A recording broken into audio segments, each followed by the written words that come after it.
अब हम लोग देखने वाले लेसन लेट्स मार्च। ये लेसन जो है, ये लेसन समझ लो हम लोगों के लिए बहुत बड़ा सबक है, क्योंकि हम जिस समाज में रहते हैं उस समाज के अंदर क्या हो रहा है, कुछ खामियां हैं, कुछ प्रॉब्लम्स है। इसे कहते हैं some problems which are very important to solve. ऐसे कहा जाता है, वेरी इम्पोर्टेंट टू सॉल्व, यानी ऐसे कुछ मसले होते हैं जिनको सॉल्व करना बहुत ज़रूरी है। तो उसी मसले को लेकर आज ये लेसन हम लोग के सामने जो आता है, वो लेसन हमें ये सबक दे के जाता है कि आज हम वेरी फॉर्चुनेट पीपल है। यानी आप स्टूडेंट जो आज क्लास के अंदर बैठ के, स्कूल में हो, क्लास में हो, एक्स्ट्रा क्लासेस हो, उस जगह बैठ के एक proper and very good education को ले रहे हो। लेकिन आपके जैसे अनगिनत बच्चे हैं, ये इंडिया की बात नहीं, ऑल ओवर वर्ल्ड भी ऐसा मामला है जहाँ पर कई बच्चे हैं जिनको तालीम से महरूम होना पड़ता है। They are far from the education. और ये सब हम देखते हैं, लेकिन उस चीज़ के लिए कोई आगे नहीं आता, ना ही उसे कोई समझना चाहता है। इंडिया के अंदर कोई एक वक्त में जब इस मामले को देखा गया तो एक कानून बनाया गया। ये कानून जो बनाया गया, उस कानून को कहा जाता है चाइल्ड लेबर एक्ट। ये चाइल्ड लेबर एक्ट इस हिसाब से कहा जाए या इस हिसाब से बना हुआ है कि अगर कोई बच्चा 14 साल से कम उम्र का है तो वो बच्चा कोई भी ऐसी जगह पे काम नहीं कर सकता जो उसके लिए नुकसानदेह है। और गवर्नमेंट ने हमारे इंडिया के अंदर एक कानून एक और बनाया, जिसमें हर एक 14 साल तक के हर एक बच्चे को जो है तालीम कंपलसरी मिलनी चाहिए और फ्री में मिलनी चाहिए। तो उसे कहते हैं राइट टू एजुकेशन, यानी तालीमी हक उन बच्चों को मिले। तो वो पहली से लेकर 8वीं तक हर बच्चे को तालीम जो है फ्री एंड कंपलसरी मिले। ये ख़ास बात गवर्नमेंट ने सोचकर बनाई थी कि कहीं ना कहीं ये जो चाइल्ड लेबर के अंदर जो बच्चे जाते हैं या वो इन्वॉल्व होते हैं तो उनको निकाल के एजुकेशन में डाला जाए। लेकिन आज हमारे पास चाइल्ड लेबर एक्ट है, आज हमारे पास RTE है, लेकिन फिर भी आज अनगिनत बच्चे जो है अलग अलग जगहों पर मजदूरी कर रहे हैं, स्कूल तालीम छोड़कर मजदूरी कर रहे हैं। अब इसमें जिम्मेदार कौन है? जिम्मेदार समाज है या जिम्मेदार माँ बाप है, गवर्नमेंट है? यानी सवाल हर एक के ऊपर उठता है कि इसकी जिम्मेदारी किसके ऊपर है। तो इसी जिम्मेदारी को ध्यान देते हुए आप लोगों के सिलेबस के अंदर एक चीज़ को रखा गया है, कम से कम आप इस चीज़ को समझ ले कि what is the child labour, और किस तरह से कुछ ऐसे लोग भी समाज के अंदर है those fight for giving the rights to the children. ऐसा नहीं है, क्योंकि पहले देखो एक वक्त में ऐसा रहता था जैसे गुलामों की मामला हम लोग हमेशा पढ़ते आए तारीख के अंदर। फिर वो दुनिया के अंदर गुलामों का मामला जो था आम था, अगर एक गुलाम है तो उसका बेटा, उसका मतलब पूरा पुश्तैन मामला जो था गुलामी के अंदर रहता था। फिर आज की तारीख में धीरे धीरे कम होते हुए ये सब मामला ख़त्म हो गए। आज हम कहीं नहीं देखते कि कहीं स्लेवरी यानी गुलामी कहीं चलती है, लेकिन कुछ जगहों पे, छोटे देहात बोलो या कुछ ऐसी जगहों पे कहीं ना कहीं ऐसी बातें भी आती है कि उसके वालिद, उसके फादर अगर यहाँ काम कर रहे थे तो उसका बेटा हो या उसकी बेटी वो वही काम करेगी। वो फिर बचपन उनका वो 10 साल के, 5 साल के, 8 साल के बच्चे वही काम करेंगे। यानी एक तरीके की समझ लो कि बंधवा मजदूरी, ये चीज़ इस जगह पे आती है। तो आज हम जिस लेसन को देखने जा रहे हैं, ऐसा ही एक शख्स जो हमारे इंडिया से है और इस इंडिया में रहकर उन्होंने कई ऐसे मामलात को, यानी ख़ास तौर पे उनका सिर्फ मौजू या उनका टॉपिक जो रहा that is only the child labour, जो मामला है उनका एक टॉपिक रहा, उसके लिए वो फाइट करते रहे कि कई बच्चे मजदूरी ना करें। अब इन बच्चों को स्कूल में दाखिल किया जाए, ये सब खास बात। आज वो जो शख्स है ऐसा आज जिस मुकाम पे पहुंचा हुआ है कि कुछ वक्त पहले उन्हें नोबेल प्राइज़ से नवाजा गया। नोबेल प्राइज़ दुनिया में सबसे ऊंचा प्राइज माना जाता है, एक अवार्ड माना जाता है, and this Nobel prize was given to this person, और उस पर्सन का जो नाम है दैट इज कैलाश सत्यार्थी। क्या नाम है? कैलाश सत्यार्थी। क्या आपने कैलाश सत्यार्थी को देखा है कभी? कैलाश सत्यार्थी को आपने देखा है? नहीं देखा, क्योंकि हमें इससे कुछ पड़ी ही नहीं होती है ना। कौन सा समाज का काम कर रहा है, कौन सा समाज के लिए काम कर रहा है, क्या काम कर रहा है, उससे हमें कोई इंटरेस्ट नहीं होता है। ये इंटरेस्ट पैदा करने के लिए, और आप भी कहीं ना कहीं सोशल वर्क करने के लिए आ जाए, कहीं ना कहीं आपके लिए मोटिवेशन होता है। तो कैलाश सत्यार्थी, और एक नाम आपने और सुना होगा जिसके ऊपर अफगानिस्तान में अटैक हुआ था, कई गोली लगी थी उससे, वो लड़की को, और समझ के चलिए कि वो मौत के मुंह में से बाहर निकल के आई, और फिर भी उसने अपने हक की लड़ाई जो है वो जारी रखी तालीम के खिलाफ। क्योंकि हम जानते हैं कि अफगानिस्तान में कुछ वक्त पहले जिस हिसाब से मामलात रहते थे, लड़कियों को पढ़ने की इजाज़त मतलब नहीं रहती थी, और पढ़ते भी थे तो पूरा एकदम निकाब में ही रहना है। तो कुछ ऐसी बातें हम लोग न्यूज़ के ज़रिए से देखते हैं, समझते हैं, पढ़ते हैं। तो उसी के खिलाफ में एक लड़की पढ़ाई जारी रखी, उसने पढ़ाई की। तो क्या लड़की का नाम होगा, आप बताइए तो ज़रा। अब जाहिर सी बात है, लड़की भी आप बहुत बेहतर तरीके से नाम ले सकते हैं उसका। वो कौन था? क्योंकि कैलाश सत्यार्थी के साथ नोबेल प्राइज जो है इसको भी मिला है। जल्दी बताइए।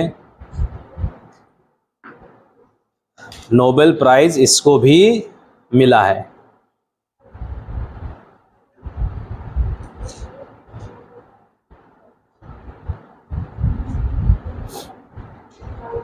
जल्दी जल्दी बोलिए, नाम याद आ रहा है? कोई तो नाम आपने सुना होगा।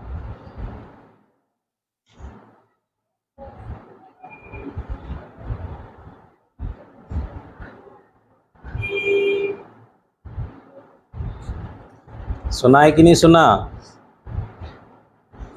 हाँ, याद आ रहा है? चलिए मैं पहला नाम बता देता हूँ। मलाला का नाम आपने सुना है? हाँ, तो अब तो याद आता होगा ना। लेकिन किस लिए, क्या? हाँ, मलाला। कोई अगर हमको बोलता है ना, हाँ ये ऐसी थी, हाँ बस, लेकिन उसकी तहकीक करना ये हमारी जिम्मेदारी, हमारा काम बनता है। तो चलो आज के लेसन हम लोगों को देखना है, तो उसके पहले ये जो वीडियो थोड़ा सा उसका लेकर हमको देखना है।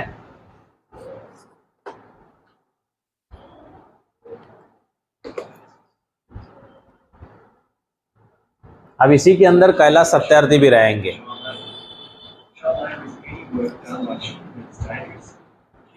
यानी ये हमारे इंडिया में से कुछ तस्वीरें ली गई है, कुछ वीडियोस लिए गए जो बताते हैं कि किस हिसाब से हमारे इंडिया में बच्चों को, ये है कैलाश सत्यार्थी जो चाइल्ड राइट्स एक्टिविस्ट कहलाते हैं, कैलाश सत्यार्थी। हम लोग इसमें देखेंगे और भी कुछ वीडियो उनके हैं जो हम लोग देखेंगे किस हिसाब से उन्होंने काम किया। इतना आसान भी नहीं था कि चाइल्ड लेबर बस ऐसे मैदान में कदम रख के और सब बच्चों के लिए खड़े हो गए। जान की बाजी उनको लगानी पड़ी, जान जोखिम में डालनी पड़ी, तब जाके आज उस मुकाम पे पहुँचे कि दुनिया में जाने जाते हैं उनको।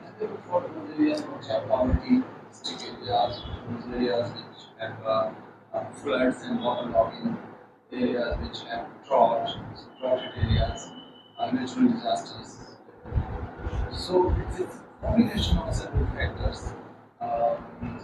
These people who are being and this high poverty and literacy and ignorance of the parents and community is also a major factor. In 1989, the United Nations adopted the Convention on the Rights of the Child. UN, यहाँ पर UN की बात आई है, UN convention on the rights of the child. UN होता है United nation, जो दुनिया की सबसे बड़ी तंजीम है। उसने ये बात समझी और उन्होंने एक बच्चों के हक की, या बच्चों के हक के लिए एक कानून पास किया। यानी ये कानून ऐसा है, वहाँ यूएन में पास हो गया, यानी पूरी दुनिया में उसको लागू करना या अप्लाई करना या अमल में लाना ज़रूरी होता है।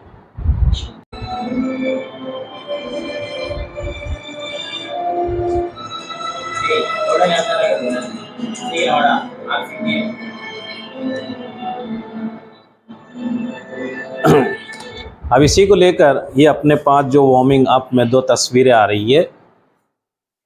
पहली तस्वीर जो है, जो आप देख सकते हो, there is the first picture. वो पिक्चर क्या है कि एक ब्रिक फैक्ट्री है ना, ईंट की भट्टी हम बोलते हैं ना, जहाँ ईंट बनती है, वहाँ एक लड़का काम कर रहा है। और दूसरी तस्वीर है जहाँ पर एक बच्चा एक क्या कर रहा है, स्कूल में जा रहा है। और स्कूल जा रहा है मतलब साइकिल पे जा रहा है। अब ये चीज़ खास इस जगह पे हुई है। अब हमें इसके ऊपर देखना है कि which is the good picture, और कौन सा पिक्चर समाज के काम आ सकता है, समाज को प्रोग्रेस कर सकता है। तो उसके ऊपर हमें डिस्कस करना है। What difference do you notice in 2 images. अब इसमें 2 तस्वीरें दी गई है, और वो 2 तस्वीरें जो है हम लोगों को क्या करनी है, समझनी है कि डिफरेंस क्या है। व्हाट इज़ द डिफरेंस, क्या डिफरेंस समझ में आ जाता है। अरे व्हाट इज द डिफरेंस, हाँ।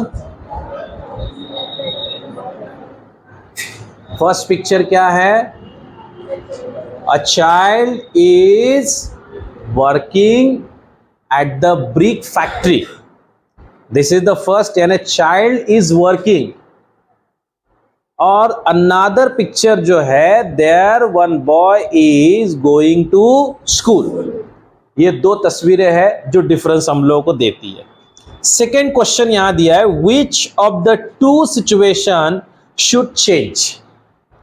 यानी there are given 2 situation, one is a child is working in a brick factory and another picture that is a boy is going to school. तो कौन सी सिचुएशन को बदलना चाहिए, कौन सी सिचुएशन, यानी we have to change a child is working in the brick factory, उसे हमें बदलना है। और उस सिचुएशन को बदल के हमें कहां लेके जाना है, that to school, toward the education.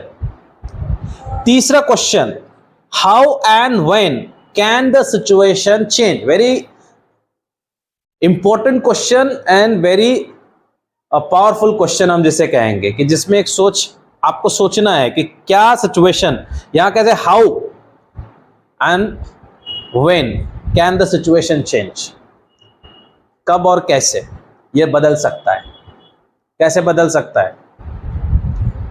हमने तो कहा कि हाँ नहीं, जो लड़का काम कर रहा है उसको हटा के हमें स्कूल में उसे ले जाना है, लेकिन कैसे और कब होगा, कब पॉसिबल होगा, कब ये पॉसिबल होगा। जैसे ऐसे बच्चे काम करते हैं तो कब पॉसिबल होगा।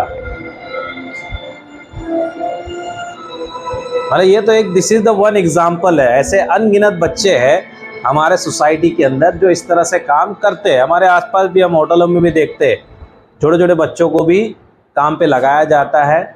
और ये चीज़ जो होती है वो हमारे कहीं ना कहीं जो है समाज के लिए तकलीफ वाला हिस्सा रहता है। तो चलिए, क्वेश्चन है कि कब और कैसे, ये आगे बढ़ने से पहले आपको जवाब देना है। इसमें तो बताया जाएगा, क्योंकि प्रॉब्लम पुट की है तो सॉल्यूशन भी शॉर्ट फिल्म में बताया जाता है। तो उसके पहले आप क्या सॉल्यूशन निकालते हो, कब और कैसे, क्वेश्चन है।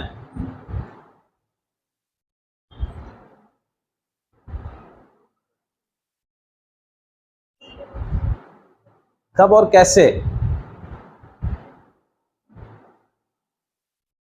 ठीक है। अगर आपके दिमाग में अभी बात नहीं आ रही तो शायद हो सकता है इसको देख के और कुछ समझ में आ जाए।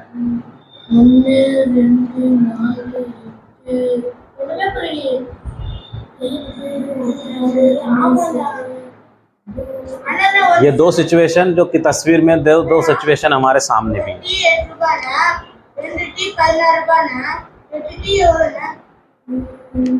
देखो, वो हिसाब किताब की बात हो रही है।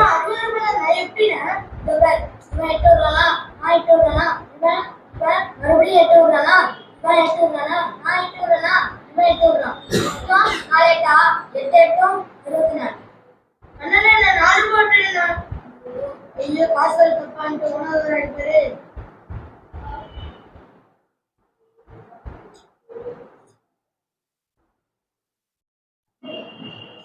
ఇది మెసేజ్ ని తెలియదు ना विलंब मतलब दो सिचुएशन इसमें भी आती है।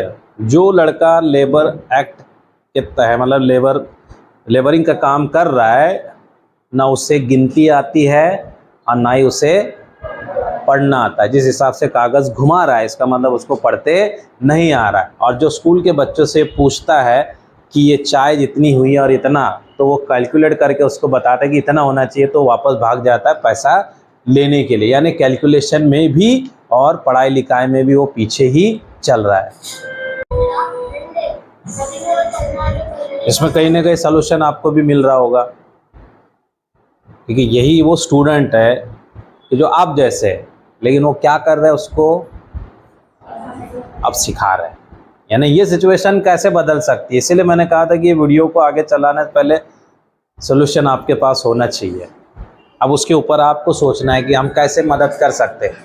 ज़रूरी नहीं कि हर चीज़ पैसे से कर सकते हैं हम लोग, लेकिन इट इज़ पॉसिबल कि ऐसे बच्चे अगर हमको दिखते तो एटलीस्ट हम उनको पढ़ा सकते हैं।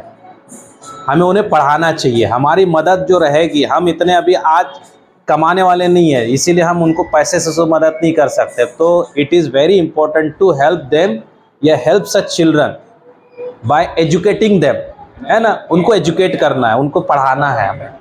हमें आता है तो हमें पढ़ाना चाहिए।